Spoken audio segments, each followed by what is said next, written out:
आज की दुनिया में जहां हर देश एक दूसरे से जुड़ा हुआ है, एक देश की हलचल दूर दूर तक असर डालती है।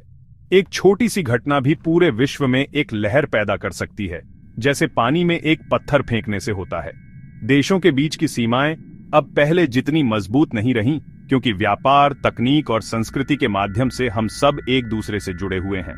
रूस यूक्रेन संघर्ष अब सिर्फ दो देशों की लड़ाई नहीं है, ये एक ऐसा युद्ध है जिसने पूरी दुनिया को हिलाकर रख दिया है, बल्कि वैश्विक गठबंधनों और शक्ति संतुलन की परीक्षा है। ये दिखाता है कि कौन किसके साथ खड़ा है और दुनिया में शक्ति कैसे बंटी हुई है। अमेरिका, यूरोप और एशिया के सहयोगी यूक्रेन का समर्थन कर रहे हैं, उसे हथियार और आर्थिक मदद दे रहे हैं। वे चाहते हैं कि रूस अपनी सेना वापस बुला ले और यूक्रेन अपनी सीमाओं के भीतर सुरक्षित रहे। वहीं रूस चीन का रिश्ता मौजूदा व्यवस्था को चुनौती दे रहा है। वे दोनों मिलकर एक नई दुनिया बनाने की कोशिश कर रहे हैं, जिसमें अमेरिका का प्रभाव कम हो। यह सिर्फ सैन्य नहीं, आर्थिक गठबंधन भी है। रूस और चीन एक दूसरे के साथ व्यापार कर रहे हैं और नई आर्थिक परियोजनाएं शुरू कर रहे हैं। छोटे देश जैसे लाओस अक्सर बड़ी ताकतों के बीच फंस जाते हैं। उन्हें यह तय करना मुश्किल हो जाता है कि वे किसके साथ जाएं, क्योंकि हर तरफ से दबाव होता है।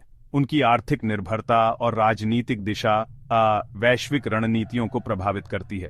छोटे देशों का समर्थन हासिल करना बड़ी ताकतों के लिए महत्वपूर्ण होता है। इन घटनाओं को समझना जरूरी है, क्योंकि भारत के लिए इसमें चुनौतियां और अवसर दोनों छिपे हैं। भारत को यह देखना होगा कि वह किस तरह से इन बदलती हुई परिस्थितियों में अपना फायदा कर सकता है। क्या लाओस के सैनिकों की अफवाहें चीन की आर्थिक पकड़ से जुड़ी है? क्या चीन लाओस पर अपना प्रभाव बढ़ा रहा है? जापान की नई रक्षा नीति एशिया में क्या संकेत देती है? क्या जापान अब और अधिक शक्तिशाली बनना चाहता है? भारत को अपने हितों की रक्षा के लिए क्या करना चाहिए? भारत को अपनी सीमाओं की सुरक्षा कैसे करनी चाहिए और अपने नागरिकों को कैसे सुरक्षित रखना चाहिए? इन सवालों के जवाब आसान नहीं, लेकिन इन्हें समझना हमारे भविष्य के लिए जरूरी है। हमें दुनिया को ध्यान से देखना होगा और अपनी रणनीति सोच समझकर बनानी होगी, ताकि हम सुरक्षित और समृद्ध रह सकें। रूस चीन की साझेदारी आज वैश्विक राजनीति के केंद्र में है। यह सिर्फ दो देशों का गठजोड़ नहीं है, बल्कि एक ऐसी धुरी है जो दुनिया के शक्ति संतुलन को बदल रही है। आज की भू राजनीति में यह सबसे अहम बदलावों में से एक है। ये एक ऐसा गठबंधन है जो पश्चिमी देशों के प्रभुत्व को चुनौती दे रहा है और एक बहुध्रुवीय दुनिया की नींव रख रहा है। रूस पर पश्चिमी प्रतिबंधों के बाद उसकी अर्थव्यवस्था को एक बड़ा झटका लगा। अंतरराष्ट्रीय व्यापार में मुश्किलें आईं और वित्तीय संस्थानों तक पहुंच सीमित हो गई। चीन उसकी आर्थिक जीवन रेखा बन गया है। चीन ने रूस को न केवल वित्तीय सहायता दी है, बल्कि उसके साथ व्यापार भी बढ़ाया है, जिससे रूस की अर्थव्यवस्था को सहारा मिला है। लाओस, एक छोटा देश जो दक्षिण पूर्व एशिया के हृदय में स्थित है, इस भू राजनीतिक खेल में एक महत्वपूर्ण खिलाड़ी बन गया है। चीन के बेल्ट एंड रोड प्रोजेक्ट्स के चलते भारी कर्ज में डूबा है। इन परियोजनाओं ने लाओस के बुनियादी ढांचे को बेहतर बनाने में मदद की है, लेकिन इसके साथ ही देश पर कर्ज का बोझ भी बढ़ गया है। इससे चीन को लाओस की नीतियों पर गहरा असर डालने की ताकत मिलती है। चीन लाओस की अर्थव्यवस्था और राजनीति में एक महत्वपूर्ण भूमिका निभाता है। जब कोई ताकतवर कर्जदाता जैसे चीन कुछ चाहता है, तो उसके पास कई तरीके होते हैं जिससे वो अपनी बात मनवा सकता है। तो कर्जदार देश के लिए मना करना मुश्किल हो जाता है। आर्थिक दबाव और राजनीतिक प्रभाव के कारण लाओस के लिए चीन की मांगों को अस्वीकार करना कठिन हो सकता है। इसी संदर्भ में लाओस के यूक्रेन संघर्ष में शामिल होने की अफवाहें आईं। इन अफवाहों ने अंतरराष्ट्रीय समुदाय में चिंता पैदा कर दी है। सवाल है, क्या लाओस अपनी मर्जी से या चीन के दबाव में ऐसा कर सकता है? क्या लाओस अपनी विदेश नीति को स्वतंत्र रूप से तय करने में सक्षम है, या वह चीन के प्रभाव में काम कर रहा है? चीन अक्सर आर्थिक निर्भरता को रणनीतिक प्रभाव में बदलता है। यह एक ऐसी रणनीति है जिसका उपयोग चीन दुनिया भर में अपने हितों को आगे बढ़ाने के लिए करता है। लाओस के लिए साझेदारी और अधीनता के बीच की रेखा धुंधली हो जाती है। लाओस को यह सुनिश्चित करना होगा कि वह चीन के साथ अपने संबंधों को इस तरह से प्रबंधित करे कि उसकी संप्रभुता और स्वतंत्रता सुरक्षित रहे। यह दिखाता है कि छोटे देश बड़ी ताकतों के खेल में कैसे मोहरे बन जाते हैं। लाओस की कहानी हमें यह याद दिलाती है कि भू राजनीति में छोटे देशों को अपनी जगह बनाने के लिए कितनी मुश्किलों का सामना करना पड़ता है। युद्ध के कोहरे में अफवाहें तेजी से फैलती हैं। लाओस के सैनिकों के रूस के साथ यूक्रेन में लड़ने की खबरें इसी तरह सामने आईं। लाओस सरकार ने इन खबरों को तुरंत झूठा बताया और अपनी तटस्थता पर जोर दिया। सवाल उठता है, क्या यह सिर्फ गलत सूचना थी या कोई गुप्त बातचीत हुई थी जिसे छुपाया गया? हो सकता है रूस ने प्रस्ताव रखा हो और लाओस ने अंतरराष्ट्रीय दबाव के चलते मना कर दिया हो। असल मुद्दा यह है कि ऐसी अफवाहें भी लाओस की नाजुक स्थिति और चीन रूस के प्रभाव को उजागर करती हैं। छोटे देशों की स्वायत्तता बड़ी ताकतों की रणनीति में अक्सर खो जाती है। वैश्विक शक्ति संतुलन तेजी से बदल रहा है। दुनिया एक नए दौर में प्रवेश कर रही है, जहां दशकों से चले आ रहे नियम और व्यवस्थाएं अब पहले जैसी नहीं रहीं। अंतरराष्ट्रीय मंच पर नए खिलाड़ी उभर रहे हैं और पुराने गठबंधनों में दरारें आ रही हैं। ऐसे में हर देश को अपनी सुरक्षा और हितों की रक्षा के लिए नए सिरे से सोचने और रणनीति बनाने की आवश्यकता है। जापान ने हाल ही में अपने रक्षा श्वेत पत्र में इस बदलते हुए परिदृश्य को लेकर गंभीर चिंता व्यक्त की है। यह श्वेत पत्र जापान की सुरक्षा नीतियों और प्राथमिकताओं का एक महत्वपूर्ण दस्तावेज है, जो हर साल जारी किया जाता है। इस बार के श्वेत पत्र में जापान ने विशेष रूप से कुछ देशों की गतिविधियों पर अपनी चिंता व्यक्त की है। जापान ने चीन, रूस और उत्तर कोरिया क्रिंक को एक गंभीर चुनौती के रूप में पहचाना है। इन तीनों देशों के गठजोड़ को श्रिंक नाम दिया गया है और जापान का मानना है कि यह गठजोड़ क्षेत्रीय और वैश्विक सुरक्षा के लिए एक बड़ा खतरा है। जापान ने क्रिंक देशों को बड़ा खतरा बताया है। जापान का मानना है कि इन देशों की सैन्य क्षमताएं बढ़ रही हैं और वे अंतरराष्ट्रीय नियमों और मानदंडों का उल्लंघन कर रहे हैं। जापान ने यह भी कहा है कि क्रिंक देश क्षेत्रीय विवादों को बढ़ावा दे रहे हैं और साइबर हमलों और दुष्प्रचार जैसी गतिविधियों में शामिल हैं। इन देशों के बीच बढ़ता सैन्य सहयोग जापान के लिए विशेष चिंता का विषय है। क्रिंक देश नियमित रूप से संयुक्त सैन्य अभ्यास कर रहे हैं और हथियारों की खरीद फरोख्त में भी सहयोग कर रहे हैं। जापान का मानना है कि यह सैन्य सहयोग क्रिंक देशों को और अधिक शक्तिशाली बना रहा है और क्षेत्रीय शक्ति संतुलन को बिगाड़ रहा है। जैसे संयुक्त अभ्यास और रणनीतिक उड़ानें क्रिंक देशों की सैन्य तैयारियों को दर्शाती हैं। ये अभ्यास और उड़ानें न केवल क्रिंक देशों की सैन्य क्षमताओं को बढ़ाती हैं, बल्कि वे अन्य देशों को भी एक कड़ा संदेश देती हैं और इसलिए पूरे इंडो पैसिफिक क्षेत्र के लिए चिंता का कारण है। इंडो पैसिफिक क्षेत्र दुनिया का एक महत्वपूर्ण भू राजनीतिक क्षेत्र है और इस क्षेत्र में किसी भी प्रकार की अस्थिरता वैश्विक अर्थव्यवस्था और सुरक्षा पर गंभीर प्रभाव डाल सकती है।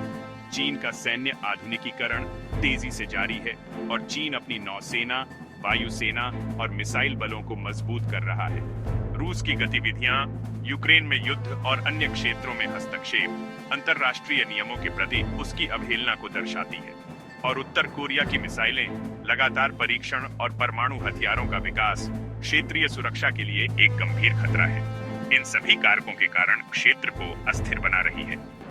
जापान की चिंता है कि ये देश मिलकर एक नया सुरक्षा गठजोड़ बना सकते हैं, जो जापान के लिए एक बड़ी चुनौती होगी और दशकों पुरानी सुरक्षा व्यवस्था को चुनौती दे सकते हैं। जापान का मानना है कि क्रिंक देश अंतरराष्ट्रीय नियमों और मानदंडों को कमजोर करने की कोशिश कर रहे हैं और वे एक ऐसी दुनिया बनाना चाहते हैं जहां शक्ति ही सब कुछ हो। भारत के लिए भी यह एक गंभीर चेतावनी है, क्योंकि चीन के साथ सीमा विवाद जारी है और अगर क्रिंक अक्ष मजबूत होता है तो भारत की मुश्किलें और बढ़ सकती हैं। तो भारत को कई मोर्चों पर एक साथ खतरा झेलना पड़ सकता है। ऐसे में भारत को अपनी रक्षा तैयारियों को मजबूत करने और अपने सहयोगियों के साथ मिलकर काम करने की आवश्यकता है। जापान रक्षा बजट बढ़ा रहा है, अमेरिका और क्वाड देशों के साथ गठजोड़ मजबूत कर रहा है और अपनी रक्षा क्षमताओं को बढ़ाने के लिए नए कदम उठा रहा है। संदेश साफ है, अब निष्क्रियता का समय नहीं, बल्कि सक्रिय रूप से इस चुनौती का सामना करने का समय है। बल्कि सक्रिय और सामूहिक सुरक्षा रणनीति की जरूरत है, जो भारत के हित में भी है। भारत को अपने पड़ोसियों और अन्य देशों के साथ मिलकर काम करना चाहिए ताकि क्षेत्रीय सुरक्षा और स्थिरता को बढ़ावा दिया जा सके। चीन की महाशक्ति बनने की चाहत उसके नौसेना विस्तार में दिखती है। अब यह दुनिया की सबसे बड़ी नौसेना है। चीन दक्षिण चीन सागर में दावे मजबूत कर रहा है, हिंद महासागर में घुसपैठ बढ़ा रहा है और अमेरिका को चुनौती दे रहा है। उसकी ग्रे जोन रणनीति आक्रामक लेकिन युद्ध से नीचे दूसरे देशों को परेशान करने के लिए कोस्ट गार्ड मिलिशिया और कृत्रिम द्वीपों का इस्तेमाल करती है। भारत के लिए यह गंभीर चिंता है, क्योंकि चीनी युद्धपोत अब हिंद महासागर में भी आम हो गए हैं। चीन का string on off pearls Pakistan, Sri Lanka, Djibouti में बंदरगाह भारत को घेरने की कोशिश है। भारत को अपनी नौसेना, निगरानी और साझेदारियों को मजबूत करना होगा ताकि चीन की ग्रे जोन गतिविधियों को रोका जा सके। मकसद हिंद महासागर को चीन के दबदबे से बचाना। एयरक्राफ्ट कैरियर समुद्री शक्ति का प्रतीक हैं। ये चलते फिरते एयरबेस हैं जो भारत को दूर दराज तक प्रभाव दिखाने की क्षमता देते हैं। भारत के पास 2 कैरियर हैं, लेकिन एक समय में एक ही तैनात रह सकता है। 2 मोर्चों और पूरे हिंद महासागर के लिए 3 कैरियर न्यूनतम जरूरत है। हालांकि कैरियर बनाना महंगा और चुनौतीपूर्ण है और आलोचक इसकी लागत पर सवाल उठाते हैं। चीन अपने कैरियर बेड़े का तेजी से विस्तार कर रहा है। भारत को संतुलन बनाए रखने के लिए पीछे नहीं रहना चाहिए। समाधान तीसरे कैरियर के साथ साथ पनडुब्बियों और अन्य क्षमताओं में भी निवेश, ताकि बहुस्तरीय समुद्री सुरक्षा सुनिश्चित हो सके। रेयर अर्थ मिनरल्स आधुनिक तकनीक और रक्षा के लिए जरूरी अब नया तेल है। चीन ने इन पर लगभग एकाधिकार बना लिया है, खनन से लेकर प्रोसेसिंग तक। भारत की इलेक्ट्रिक मोबिलिटी, इलेक्ट्रॉनिक्स और रक्षा उत्पादन चीन की सप्लाई पर निर्भर है। अगर चीन ने सप्लाई रोकी तो बड़ा संकट आ सकता है। भारत को घरेलू भंडार की खोज, प्रोसेसिंग क्षमता और वैकल्पिक सप्लाई चेन पर फोकस करना होगा। आत्मनिर्भरता अब सिर्फ आर्थिक नहीं, बल्कि राष्ट्रीय सुरक्षा की प्राथमिकता है। अमेरिका चीन प्रतिस्पर्धा के दौर में भारत अमेरिका आर्थिक साझेदारी को नई अहमियत मिली है। दोनों देश फ्री ट्रेड एग्रीमेंट की ओर बढ़ रहे हैं। इससे व्यापार, निवेश और सप्लाई चेन में गहरा एकीकरण होगा। अमेरिका के लिए यह चाइना +1 रणनीति का हिस्सा है। भारत को अमेरिकी बाजार में प्राथमिकता मिलेगी, जिससे निर्यात और आर्थिक विकास को बढ़ावा मिलेगा। चुनौतियां हैं, जैसे कृषि सब्सिडी और डेटा, बट रणनीतिक एकजुटता समाधान की प्रेरणा देती है। सफल समझौता बीजिंग और मॉस्को को संदेश देगा कि लोकतांत्रिक साझेदारी कितनी मजबूत है। भारत के सामने आज सुरक्षा, अर्थव्यवस्था और कूटनीति की जटिल चुनौतियां हैं। यूक्रेन युद्ध, चीन का उत्थान और नई गठबंधन राजनीति। लाओस, क्रिंक, रेयर अर्थ, ये सब भारत की सुरक्षा और समृद्धि से सीधे जुड़े हैं।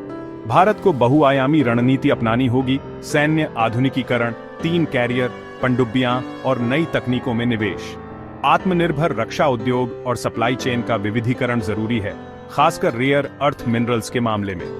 अमेरिका, जापान, ऑस्ट्रेलिया जैसे लोकतांत्रिक साझेदारों के साथ आर्थिक और सुरक्षा संबंध मजबूत करना होंगे। भारत की ताकत उसकी लोकतांत्रिक परंपरा, मानव संसाधन और रणनीतिक स्वायत्तता में है, किसी एक खेमे में नहीं, बल्कि अपनी शर्तों पर संवाद में। सैन्य, आर्थिक और कूटनीतिक कौशल से भारत न सिर्फ चुनौतियों का सामना कर सकता है, बल्कि स्थिरता और आशा का केंद्र बन सकता है।